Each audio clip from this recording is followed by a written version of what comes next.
5 अगस्त 2019 को आर्टिकल 370 खत्म हुआ। ठीक मानते हैं कि आर्टिकल 370 रूलिंग पार्टी का एक एजेंडा था, लेकिन मेरी समझ में आज तक नहीं आया। मैंने दर्जनों बल्कि सैकड़ों स्पीचेस जब मैं 4वीं 5वीं क्लास से था तब से अटल बिहारी वाजपेयी जी के सुने हैं। जब भी वो जम्मू आते थे और भाषण करते थे, साल में 1-2 दफा आते थे, और यहां पार्लियामेंट तक, इस सदन में उस सदन, एज मिनिस्टर, एज एमपी, उनके एज प्रधानमंत्री, सैकड़ों भाषण सुने। मैंने एक बार भी माननीय अटल बिहारी वाजपेयी जी या उस वक्त के होम मिनिस्टर या गृह मंत्री या बीजेपी का एक लीडर, एक एमपी नहीं सुना हूं 5 अगस्त 2019 तक जिसने किसी सभा में या किसी जगह यह डिमांड की हो या किसी मैनिफेस्टो में यह डिमांड की हो कि स्टेट के 2 हिस्से और यूटी बनाई जाए। सर, मैं अंडरस्टैंड कर सकता हूं और उसमें मैं समर्थन करता। ले डिस्ट्रिक्ट, कारगिल डिस्ट्रिक्ट नहीं, ले डिस्ट्रिक्ट, लद्दाख में 2 डिस्ट्रिक्ट हैं, कारगिल और ले, सिर्फ एक ले डिस्ट्रिक्ट यूनियन टेरिटरी मांगती थी। मैं मानता कि अगर गवर्नमेंट ले को यूनियन टेरिटरी देती और स्टेट को नहीं छेड़ती, लेकिन यह मेरी समझ से आज तक बाहर है कि इतनी बड़ी स्टेट जो अकबर बादशाह के जमाने से लेकर आज तक इस कंट्री की सबसे बड़ी स्टेट थी, और शायद दुनिया में दिल्ली के बगैर अगर किसी स्टेट को दुनिया जानती है वो कश्मीर को जानती। उसकी हिस्टोरिकल बैकग्राउंड, उसकी ब्यूटी की वजह से मैं दुनिया की बात करता हूं। दिल्ली के बाद, क्योंकि दिल्ली कैपिटल है, इसके बाद अगर कोई दुनिया के सब हेड्स ऑफ स्टेट्स और हेड्स ऑफ गवर्नमेंट्स और फॉरेन मिनिस्टर से पूछेंगे तो शायद कोई भी ऐसा आदमी नहीं होगा जो कश्मीर को नहीं जानता। तो उस स्टेट को हमने एक यूनियन टेरिटरी बना के रखा। मेरी आज तक समझ नहीं, वो कोई आके मुझे तो समझाए कि ये क्यों बनी। सर, जो बताए गए थे, मैं ये कहना चाहता था कि आज जितना लॉ एंड ऑर्डर से है, इससे 100 गुना लॉ एंड ऑर्डर जब स्टेट थी अच्छी थी। मिलिटेंसी जब गवर्नमेंट थी, स्टेट थी, मिलिटेंसी सबसे कम थी, और आज सबसे हाईएस्ट। डेवलपमेंटल वर्क सबसे अच्छे थे जब स्टेट गवर्नमेंट थी, चाहे कोई भी हो, चाहे बीजेपी और टीडीपी की गवर्नमेंट ही क्यों ना हो।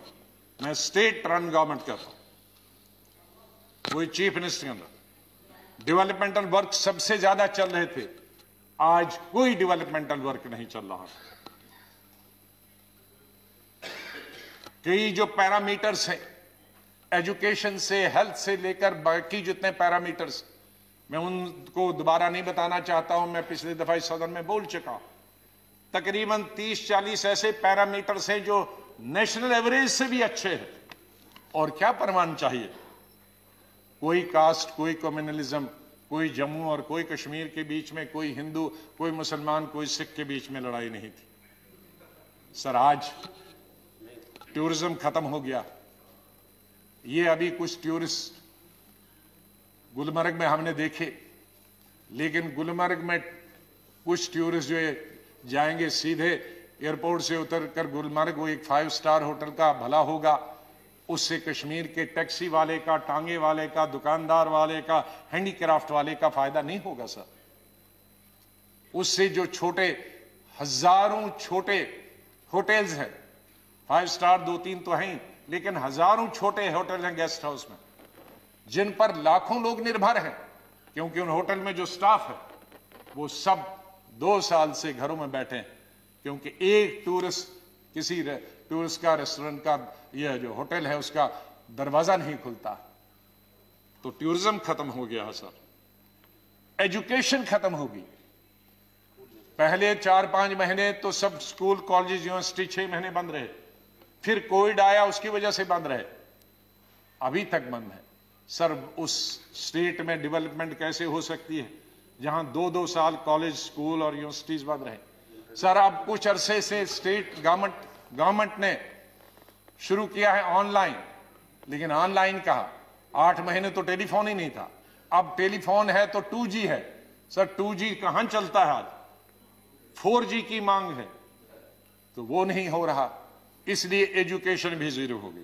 प्राइवेट स्कूल बंद हो गए क्योंकि प्राइवेट स्कूलों ने गवर्नमेंट बताया है नो अटेंडेंस नो पे। उनके प्राइवेट स्कूल्स में जो टीचर्स थे उनको छुट्टी पे भेज दिया गया। प्राइस कंट्रोल कोई नहीं है। रोड्स की हालत बहुत खराब है। बटोद से हमने सड़क हमारे वक्त से शुरू हुई थी जम्मू से श्रीनगर, उसमें 250 किलोमीटर तो तभी हमारे वक्त में हुआ था, लेकिन बीच का एक पैक बटोद से लेकर बानहाल तक 30 किलोमीटर का है, 6.5 साल से वो अभी तक नहीं बन रहा है।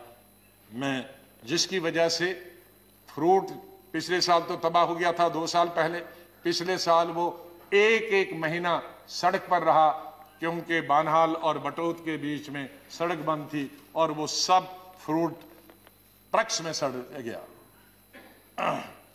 तो ये हालत, इसलिए इस हालत को, हाँ मैं एक चीज के लिए बधाई देता, जो अच्छी बात है उसको बधाई देना चाहती। आपने डीडीसी के इलेक्शन किए थे, ये हमारी बहुत पुरानी मांग थी कि पंचायत राज सिस्टम जो राजीव जी ने शुरू किया था वो जम्मू कश्मीर में लागू होना चाहिए। जब मैं स्वास्थ्य मंत्री था तो हमने अपनी पार्टी में रेजोल्यूशन मूव करने के लिए, मैं यहां से चला गया अपनी पार्टी में रेजोल्यूशन मूव करने के लिए कि इसको लागू होना चाहिए, लेकिन कुछ कारणों से कोalition गवर्नमेंट्स में कई मजबूरियां आती हैं, तो ये बहुत अच्छा कदम हुआ है बीडीसी का और डीडीसी का। उसके लिए मैं सरकार को बहुत बधाई देना चाहता हूँ। जो अच्छी बात है उसकी अच्छी है, लेकिन बाकी माननीय प्रधानमंत्री जी कुछ नहीं है, कुछ दिखाई नहीं।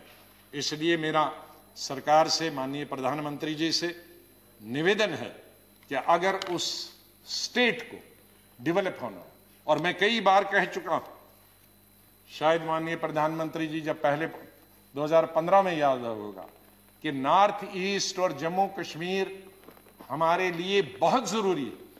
हम नॉर्थ ईस्ट और जम्मू कश्मीर में कोई भी ऐसा कदम न लें जिसकी वजह से जम्मू कश्मीर, लद्दाख मिलाकर और नॉर्थ ईस्ट के लोग नाराज हो जाए।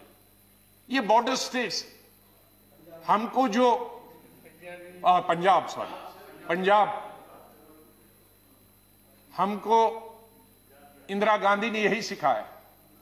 मैं बहुत छोटी उम्र में उनके साथ मंत्री बना था, उन्होंने यही सिखाया कि हम कई फ्रंट्स पे नहीं लड़ सकते। हम पाकिस्तान पे भी लड़े,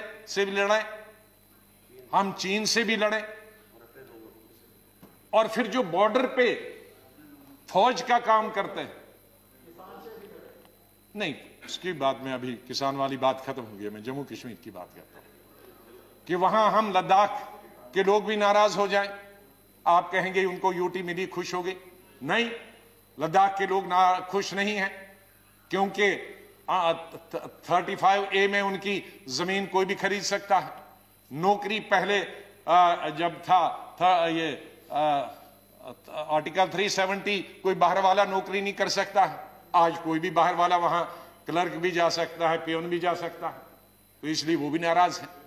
जब कहेंगे जम्मू वाले खुश हैं, जम्मू वाले भी खुश नहीं है क्योंकि लैंड सबसे अगर कोई खरीदेगा बाहर वाला तो जम्मू में खरीदेगा, क्योंकि पंजाब और जम्मू पास में है।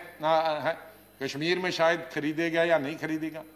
इसी तरह से जम्मू में क्यों 2 दफा, एक दफा तो कोर्ट की 100 पोस्ट के लिए, क्लर्कल पोस्ट के लिए जगह निकली थी, ऑल इंडिया निकला एडवर्टीजमेंट, लेकिन 15 दिन में हाई कोर्ट को भी विड्रॉ करना पड़ा क्योंकि आंदोलन हुआ जम्मू में।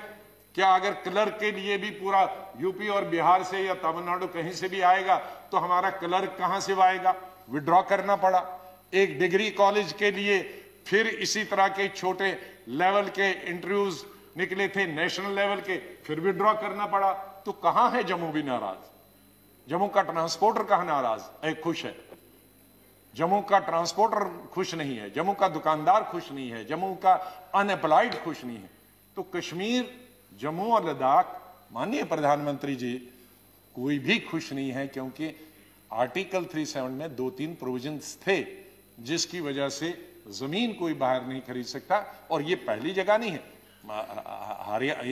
हिमाचल में कोई नहीं खरीद सकता है, उत्तराखंड कोई नहीं खरीद सकता, नॉर्थ ईस्ट में नहीं कोई खरीद सकता, हमारे SC ST की जमीन कोई पूरे देश भर नहीं खरीद सकता।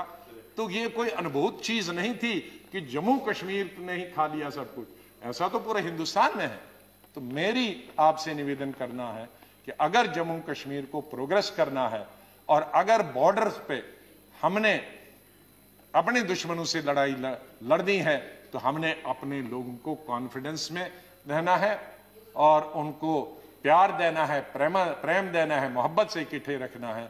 तो आपसे मेरा निवेदन होगा कि बिल इस सदन में लाएं और स्टेटहुड को आप वापस रेस्टोर करें और स्टेटहुड देकर जम्मू कश्मीर में विधानसभा के इलेक्शन हो जाएं। इन्हीं शब्दों के साथ मैं राष्ट्रपति जी का धन्यवाद करता हूं अपनी पार्टी की तरफ से कि उन्होंने दोनों हाउसेस को संबोधित किया। बहुत बहुत धन्यवाद।